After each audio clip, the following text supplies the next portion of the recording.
morning, fellow guardians of quality. What else should I call you? Good morning, bug hunters. Like, you're going to hunt more bugs even today. And champions of working software. As we gather here today at Testing Talks conference, we are all familiar with the daily hustle, aren't we?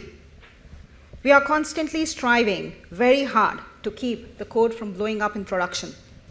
But along the path, we often hit bottlenecks in our pipelines, in our environments. I'm not sure if you did hit one in the coffee queue today. Before we embark on our main topic, a quick word about your guide for the next 45 minutes. Me, Chetna Krishna Kumar.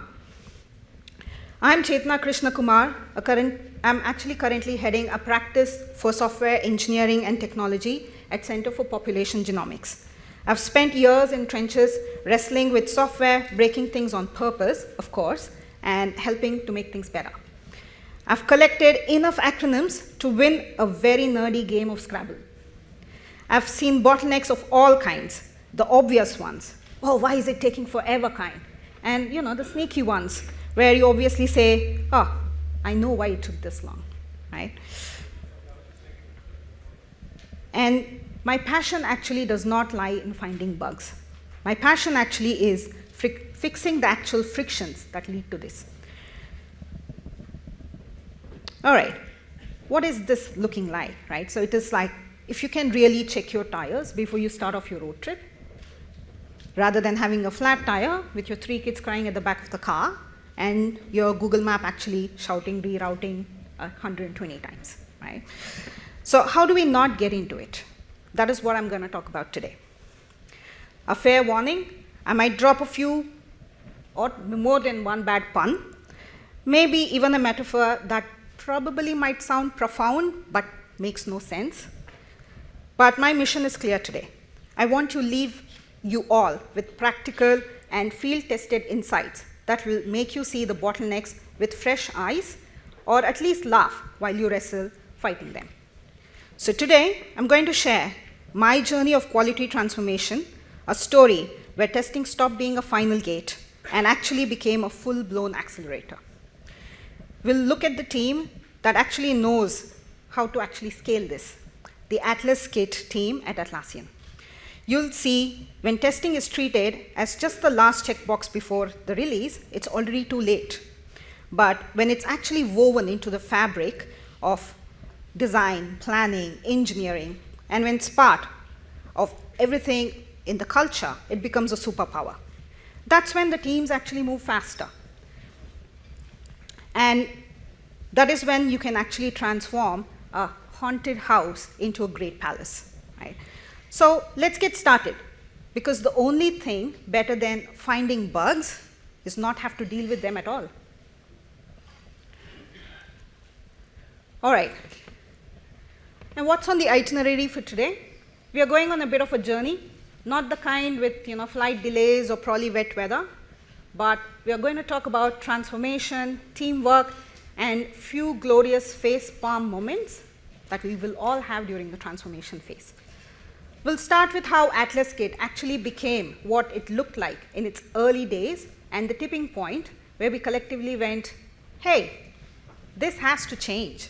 I'll walk you through the key decisions we made, the kinds that we shifted the gears with and not actually tweaked the knobs with. I'll walk you through the major mindset shift that will make you stop treating testing like an afterthought and start treating it like a secret weapon. We'll look at the power of data, because as we discovered, guessing is certainly fun until you actually look at your production metrics and they're throwing tantrums at you. And we'll also dive into how automation matured to keep up with the growing complexity. Spoiler alert, it didn't actually start out elegant. There were, let's say, character building exercises.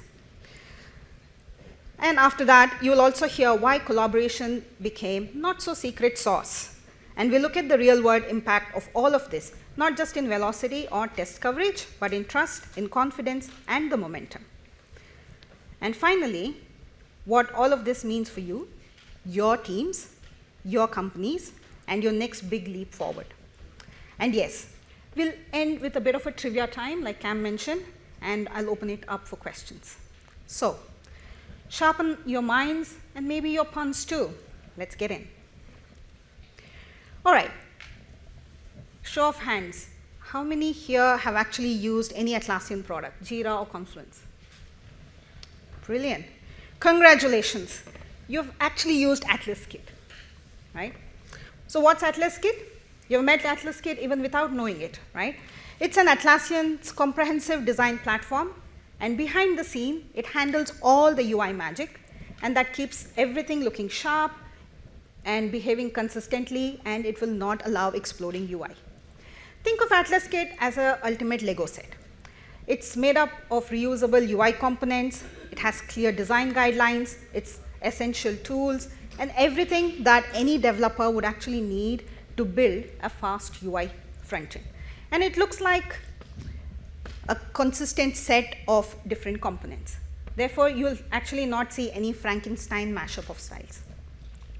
So it's how Atlassian actually ensured accessibility, consistency, velocity across multiple thousand developers they actually have across all of their teams.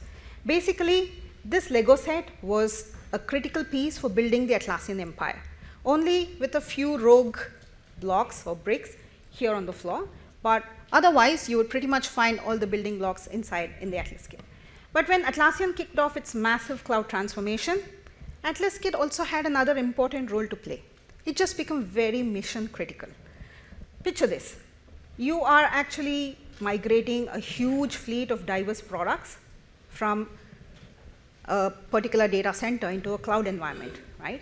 And if you don't have some certain set of rules or guidelines, and you're trying to move everything across, it is going to become like relocating a neighborhood brick by brick, without a map, without a blueprint, probably even without a truck. The ultimate chaos. And that is where Atlas Kit really helped. It was one of these calm friends in a group of projects. It became the blueprint. It became the standard. It neatly labeled the set of cloud-ready components that made it possible to migrate fast. It was clean. And there were very few, hey, what just broke moments. In many ways, Atlas Kit was the unsung hero of the cloud migration. It was actually saving developers a lot of their time. However, it did not get the spotlight it required, but it did make developers' life a lot easier. Right. Now that we have established what was Atlas Kit, let me actually paint the scene of the real challenge we faced as part of being the Atlas Kit QA team, right? We were in the middle of this massive cloud migration where we know we are impacting about 1,000 engineers across Atlassian. And the design component or the design system team in itself has about 100 different engineers. And if you look at the other roles on the team, you have product managers, you have leads, you have designers, you have testers. And guess how many testers we really had? It's actually up on the screen. 4. In all, it was just 4, right? And we did have 100 developers. Do you guys think it's a good metrics? All right. But you know what? I think when you're posed with challenges, that is where you'll actually get creative and solve them. So it was like trying to stop a waterfall with a teacup, right? So that's never going to happen. And chaos was just an understatement. So what followed was a relentless stream of bugs. New features were fragile. Regression popped up everywhere like whack-a-mole on espressos, and everything felt like one keystroke away from catastrophe. We were wrangling a mountain of complex component where a tiny change in one corner could actually break a very critical major component somewhere else for a different team. And all of this under the pressure to actually deliver faster. All right. And this is what actually led to a tipping point. Why I call this the tipping point? We had testers, and they said, you know what, folks, you have to listen to us. They were smart. They said integration tests are the way to go. But that wasn't enough, right? They said, let's spot and put the fire out before the whole building actually burns. However, the rest of the team actually came from this traditional testing mindset, right? So we had our team leads and some of the developers say, hey, you know what, we should be running an end-to-end test for every change we would make. think of it like this. Yes, I understand, I mean, end-to-end tests are good, but if I were to actually give you a good analogy, it's like going through a dress rehearsal if you just want to get up on a stage to rehearse a line. You don't want to do that, right? It's painstaking. It's actually killing everyone's time. Right, so we said this was a big disconnect. So the QA started actually leaning in. They were trying to modernize, bring in new tools, even get and build faster feedback loop, put it into CI/CD somewhere. But the rest of the team, they had this mindset, you know what, QA will catch this in the end. So it basically felt like everybody had their own maps to the same destination, but it was rerouting in multiple different directions, right? So nobody knew how to actually get along the path together. So that is when we quickly actually realized we needed to rethink. We needed to rethink what? Testing, quality. We needed to rethink who owned all of this. And that is where the Atlassian's core value came to a rescue. The Atlassian's core value, openness, collaboration, innovation, teamwork. These are not just postcards, feel-good values, you know. They're the actual foundation of how a particular team should function. And we needed to build this new way of working. And these core values are some bedrock of the pivotal changes that we'll actually see. Right, so we said, let's pause. We don't know where to go. Everybody wants to go somewhere. So let's start somewhere, right? But before doing that, let's hit a pause. Not just metaphorically, we really paused. Because we didn't want to keep duct taping our way forward into building with bamboo, right? So we said, we don't want to use bamboo. So what's next? We said, okay, let's pick up Bitbucket pipelines. We said, all right, you know, this was a strategic call. We said, we are going to develop this new product called Bitbucket pipelines. That's not just going to help us, but Atlassian realize its business goals. So we said, all right, we don't want to really keep hiring more people, because the more we hire, we are just going to get into the same problem, because the process is fundamentally at flaw. So we had to change the process. So we felt like, you know, just hiring more people would be adding more cars into the traffic jams, right? So that's never going to help us.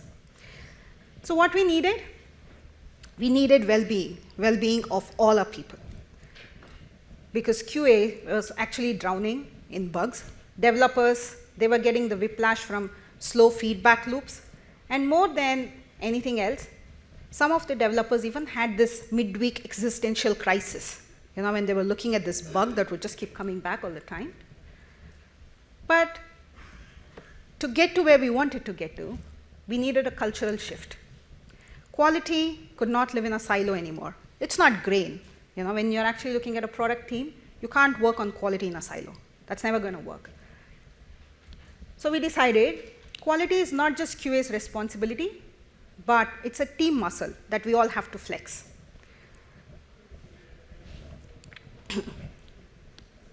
So we had to democratize everything. We had to democratize tooling. And there was no secret club anymore. Everybody had access to everything in QA. Nobody needed a golden ticket.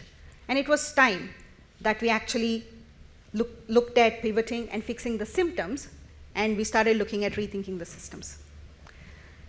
The ultimate goal was to unblock all the teams and remove speed bumps for them, and to let our engineers do what they do the best. What do engineers do, you know, when they're at best? They build, they innovate, and they deliver at speed. This wasn't just a process tweak. This was a fundamental transformation in the mindset that was required.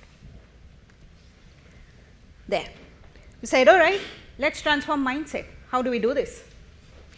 So we said, okay, let's kick this off. And we started a simple, very simple mindset shift workshop, right? We brought together everybody, part of the team, product managers, developers, designers, QA, team leads, not for a meeting, but to roll up their sleeves, not to actually find bugs, but to laugh a little and rethink what quality really means for everyone and what quality means when everybody owns it. Our headline activity, Who can guess what it could be? Wow. It was building a paper airplane. How many of you have tried doing that? Yeah? Sounds easy, but here's the twist. We said, people, stick to your roles. PMs, you just have to define the flight path. Designers, you design how it gets there. And developers, you actually implement this within a given timeline. I'll give you 5 minutes to do this. And QA, just look at it and find bugs, right? It was amazing. It was a chaos. And it was wildly revealing, right? Like our live demo, it was like a live demo of a real life dysfunction. Just more paper cuts, less Jiras, of course. So PMs actually quickly realized, oh, you know what? My flight plan is very vague. And developers, oh, yeah, I mean, I'll quickly fold this. I don't need 5 minutes. But then the QAs just started finding bugs at every crease of the fold, right? And every tiny misunderstanding could actually lead to a plane crash. Who knew building a paper airplane is uncannily equivalent to building a software, right? It was a fantastic exercise. I would encourage all of you to try it if you've not done that. And what happened after this exercise, I guess, is the best part, right? Product managers, they stopped with their mystical stories. Instead, they started asking, hey, how are we going to make this work? That was important. And our developers now, never thought about integration. And they said, I'll figure this out later. But now they were like, hey, will I slot this in neatly to actually work with the other products? Or whatever I'm going to put in here is going to break my colleague's build, right? Nobody knew. And QAs, I guess QAs had the best fun, right? Their roles evolved. They stopped being the bug catchers. Instead, they became the quality architects. They started pairing with who? With testers, with engineers, with designers, with PMs, right? They started guiding strategy. And they actually became consultants for multiple teams. So they are no longer bug police, but they were co-pilots. And designers, they actually started thinking about their edge cases beforehand, right? Not a last-minute tweak like, hey, I can just show an error button when you key in 10,000 characters into my text file. No, right? So these questions were actually triggered by people who were working on this, not by QAs. And that was a great mindset shift. And team leads, I guess, they had the best job. They had to manage the process. They had to ensure that every ticket had the right done criteria, right? So it's a fantastic cultural shift. So now QAs are not sitting there writing the done criteria, but the team leads are. So this shift to make impactful strategic decisions, it was really there. And I guess this was a good spark, right? We were not passengers anymore. We were all drivers. Of course, that's also going to be a problem. But then we knew what our limits were. And we occasionally changed roles. So everybody could do a fair bit of everything. But this mindset shift was not enough on its own. We had to do something more. Because when you're talking about strategy and we're talking about business, how are you going to make an impact? You would have to kind of figure out what works for business. And you'll have to really start making some decisions in the way you would want to travel, right? What do you think is going to help you get there? Because there's a lot of chaos, a lot of uncertainty, right? And you have to make decisions. That's when data becomes very useful, right? The data that can be glorious, that can be opinionated, that can actually give us some visibility into what needs to happen. And that is when data becomes your best friend, right? Now, data became our new best friend. Fantastic, right? So if you look at this left-hand side, there is this data that's everywhere. So it's like this friend who talks a lot, and he contradicts on its own, and he'll leave you confused at the end of the day. But over time, what we did was we learned to listen to this friend, right? We started asking the most important questions. But before even we get there, where do you find data? For all you know, data is everywhere. It's kind of omnipresent, right? It's like glitter in the craft party after a particular kids' craft party is completed, right? So you'll find it literally everywhere. In your project management tools, if you talk to your engineers, if you talk to your testers, if you talk to your consumers, and even in your chat threads, for all I know, right? If you're communicating, you just know there's some impossible bug that's lying in there, right? You're having a chat about it. So data just exists everywhere, and it's important to find it. But the problem is not about the lack of data. It's about too much data. And when you do have too much data, it becomes chaotic, right? Like bug reports, flaky tests, even angry tweets, late night chat rants. So it's like actually going to a foreign city with a broken GPS. You don't know what to do. We had to think about making sense of all of this data. We said, let's group this together. So we started categorizing them into some few different categories. Product quality was one of them. So as part of product quality, we didn't actually just count the bugs. We focused on severity. We focused on production issues. We focused on user complaints. We started looking at the mean time to resolve an issue. In terms of coverage, we actually got beyond line coverage, right? So simple line coverage would not cut it. We started looking at, do I have enough coverage for my functional test? Do I have enough coverage for my UI components? And we actually tried to bug-proof everything that was possible.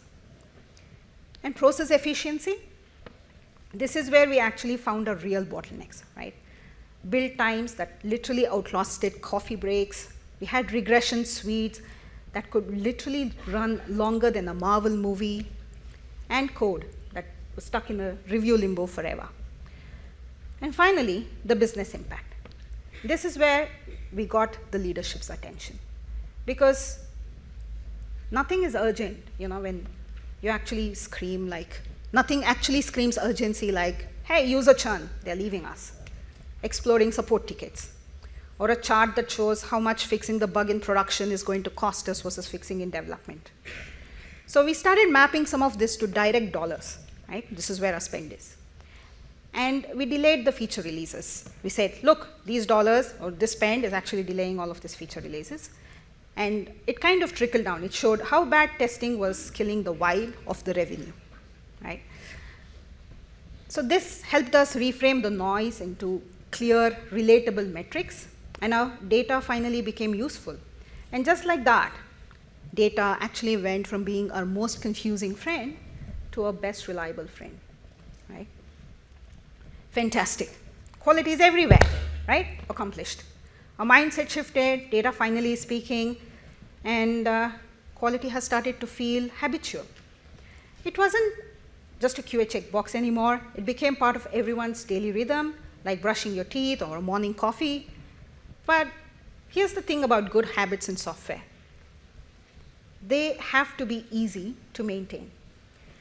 If they're not, then you'll get one of those surprise bugs, as you're settling in on a Friday night, you want to just kick in and watch a Netflix binge, but then there, surprise, bug, right? You don't want those. And how do we make situation like this not occur, right? So we knew this. The manual testing is not going to make it. So we had to focus on automation. And we needed the automated road builders, right? Clean, fast, repeatable workflows that actually made the right thing. And importantly, the easy thing. Because I guess easy actually catches up. Right. Well, automation is easy, yeah? But then we did have other complexities. The biggest beast was the editor. How many of you have actually used Atlassian editor? Everybody. I'm pretty sure if you even wrote a bug in Jira, you have used the Atlassian editor, right? It's a tricky terrain. It has rich text editing, it has italics, it has links, it has media, you name it, everything is in there. And all of this actually has to work perfectly on desktop, it has to work on mobile devices. It was like trying to tame a wild beast, which has different moods in itself. Because one tiny character change can literally send the whole document into chaos. And that's the bread and butter for Atlassian, right? Testing that manually, well, I mean, even testing it manually was equally difficult, right? It's like blindfolding yourself and running through a dense forest. Very easy. It's just that you have to find out where the trees lie. Or probably find the right wild animal so you don't get into its mouth. So our design system, again, was another set of challenge. It was a digital lasagna, right? If you look at it, we had multiple layers of component on top of each other. So every time there was a small change in a single component that broke, you could see the ripple effect. There was a domino effect. And then finally, it would impact all the products that was using this particular component. And the feedback loop in itself was not that great because we had this massive component library. It was really huge. The code was big. And the build times were massive. So you could literally set up the build, go get a coffee, come back, you would still have the builds running, right? Right, so how do we automate with all of these challenges? And how do we make sure our developers are able to test with all of these challenges? So if you look at it, we had to think of automation differently, right? So the automation had to evolve to meet all of these challenges. So we quickly realized, simple storybook structures are not going to work for us because editors would have their own state components. So we custom made examples. We built this custom example framework to handle component states. And that gave us precise control over how a particular component behaved. And then we said, all right, let's introduce integration tests with WebDriver. But Selenium was very heavy. Not everybody could use it. So we wrapped some of these WebDriver APIs inside of the Jest test framework. And this is where a real magic happened. This shift actually transformed us from having a handful of QA engineers to having hundreds of automation engineers. All our developers actually turned into automation engineers because they knew how to write Jest test. This was actually a true shift automation. No magic wand that was required. Just a small tech and a very clear process. And if you do look at the screen here on the top, you'll actually see the test. Can you read the code in there? No, okay. I might just walk you through what's in there. There is a line. The first line is actually importing the Atlassian framework for integration tests, okay? And this is a game changer framework. Why do I call it a game changer framework? Because it hides all of the complexity of browsers and automation underneath it, right? And the developer only needs to be aware of how to write a Jest test. And they really don't have to know what is the complexity of the framework beneath it.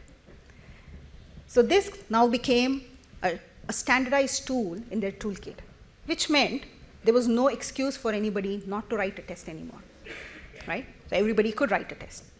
And if you do look at it, there's also the test on the line 5, it says you run some aux audit. So aux audit is, or aux audit as you call it, is an accessibility test that you actually run on the browser components. So basically what it does is it waits for an example to load. What we did, we started isolating every example on its own. We said we'll test only this particular example, and we are only going to assert this single component, right? So that way, when the interactions actually happen, you can isolate which component really have issues. And finally, we verify the banner's exact text content to ensure it displays the intended message. This is like any other normal Selenium test that you would have run. This compact test, it sets up the scenario, checks the rendering, it confirms the content, and it also runs the accessibility audits, all automatically and importantly in the early stage of development. Basically, it means we are now building quality in with that mindset, right? And empowering developers for immediate feedback on their UI component rather than waiting for a tester to test it or probably even for the long pipeline to run. But we didn't stop here. Once you get a taste of, once you actually get a taste of winning, you don't want to actually stop the winning streak, right? So you want to try more. Why not? So that's what we actually did. We designed a complete framework. We designed the visual regression testing. And I'm talking about visual regression testing about 5 years ago, right? Not today. And it was not even a word before. So this caught up. It actually became the mainstream part of the testing. If you've not heard about visual regression, it's basically catching 1 pixel difference in any component that's rendered, right? Trust me, your PMs are actually watching. They do care about this 1 component difference or 1 pixel difference. It's just that they show that they don't. We integrated even these tests into a framework and mainly into Bitbucket pipelines, right? And we didn't actually go anywhere further from there because we wanted all of this to stay closer to the development, to stay closer to where people developed. And then finally, we also had this mobile editor that was a key component. And because we had done all of this and learned a lot from this, we decided to build tests closer to the developers. We said, okay, well, let's build XCUI test frames, and also we used Kotlin to actually, automate most of the part for testing the Android UI. Right, fantastic. Automation, done. What else can go wrong? Well, we were all there sitting, like, yes, we got all the problems solved, but then when we start building these new tools, when you actually start building these new components, new tensions actually come up, right? And this particular tension, right, it paved a new road for build team and QA team to come together. The build team actually had this mantra, hey, look, we have to merge faster. We don't want to block any merge. This was their team's motto. But QA, on the other hand, we were busy waving red flags, prioritizing coverage, calling out untestable stories, and basically yelling, hold on, cowboy, you can't just merge right now. But that's a total surprise, right? When you have tensions, you have innovations. So this sparked a healthy debate. And the real innovation actually happened after this. We partnered closely with our build teams or Bitbucket teams, and we said, let's agree on quality gates and what that should look like. And let's agree on CI process and what that should look like. So we added PR status for our test coverage gaps, making problems visible before mergers. And this openness actually encouraged a lot of these other teams to fix some issues even before they could run into the test gates. They tracked test reliability metrics to hunt down flaky tests hiding within the shadows.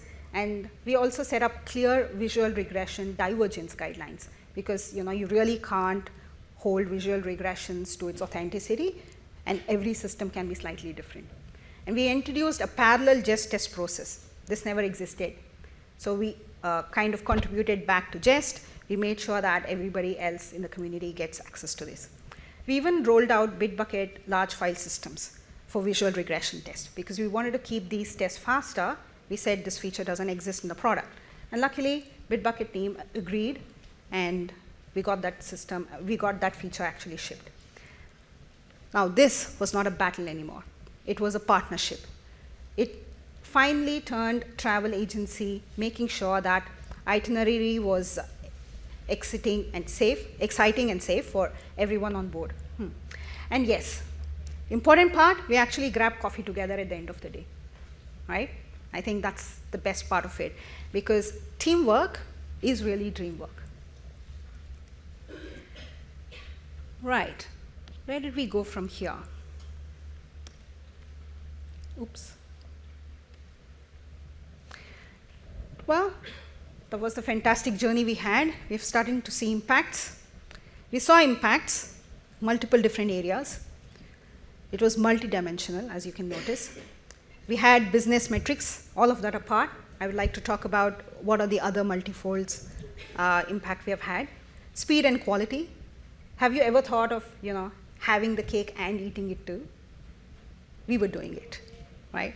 It was sweet because the tests were faster, and we also had the build times that were faster. Then we also had the innovation enablement, right? Like I said, we started something new. We did not fear to go ahead and pursue that ambition. We built something new altogether because we knew something old was not working. There was increased confidence in the team. Everyone from developers to product owners, they felt secure about whatever we're shipping now, right? And we improved decision making, of course. we talked a lot about data, right? And data-driven approach meant the choices were actually based on facts and not because of a gut feeling, or rather even the loudest voice in the room. People and well-being, we actually reduced a lot of bottlenecks. Fewer fires to put out actually meant happier people and less stressed teams. It might sound cheesy, but happier engineers write better code. Have you noticed it? Because you share more smiles, and I'm pretty sure they also have better coffee suggestions, if I'm not wrong. Customer experience and gains. Our users got more stable, they were high quality products, and support team actually got happier because there was not a lot of support tickets for them to work on. Better role alignments. There was no phrase like, hey, this is not my job anymore, right? Everybody did quality. So that was good. And what was the biggest takeaway? The biggest takeaway was the cultural impact we have had, right? Fundamentally, it changed the way we worked. It changed how we communicated. It changed how we collaborated. And then quality was not a department anymore because it was literally baked into everything. We transformed from a bunch of individual cars which were stuck in traffic jam now into a convoy. Yeah? So that really felt fantastic and powerful. But importantly, for me as a tester, I think this was a journey of growth and learning. Testers leveled up, right? We leveled up from being bug squishers to strategic partners. And here's what the advantage actually taught us. This complete adventure actually taught us how to scale trust and not just the test. It's important, right? We didn't scale test. We were actually scaling trust with everybody in the team. Because at the end of the day, trust is the ultimate performance metrics. And we had to embrace first shift education and not escalation. What that meant, we usually actually run around saying, hey, the sky is falling like Chicken Little, right? People feel stressed. So we want to make sure that we didn't actually do that. So we had to rethink test automation, which we did. We embedded tests into pipelines and not just into teams. And test design equal to quality design, right? Ever thought of it? Like basically, you're doing test design, you're also doing your product design, and it works together. And more test does not mean you have better quality. You need to have the right test to have the better quality. That was a good key takeaway. And from a leadership perspective, we could not have done this if our leadership did not be supportive, right? They had a very receptive mindset to change. There was a crucial balance between speed, quality, and enablement through tools and resources. A very high demand for insight from our data. So they didn't just want random data, but they wanted the insights. The courage to experiment, and the ability to maintain the momentum throughout the challenge, right? These couple of slides I might run a bit faster because we are running on time. So basically the leadership, they championed transformation. So from here, where do we go? There are like a few interesting things that we did. We did intelligent prioritization. I can talk to you about this later. And AI-powered test execution. Well, this is work in progress. Defect predictions and smart test generations. So all of this was in the backlog of things to be done while I was at Atlassian, right? And this journey that I've talked to you today is just one piece of the puzzle. I'm pretty sure that if you are excited about transforming your organization, you are at the right place here today because there are a lot of interesting talks lined up to talk more about it, just to upgrade your testing experience. All right, we have hit the trivia time. Who can answer this? A lot of people. Maybe I just make a choice. There, yeah, you. 4, yeah. And this is your gift card? Yeah, I'll write it down. Who answered it? This gentleman? Yes. Everyone, don't leave. We're about to do the big group photo. Everyone upstairs, come downstairs.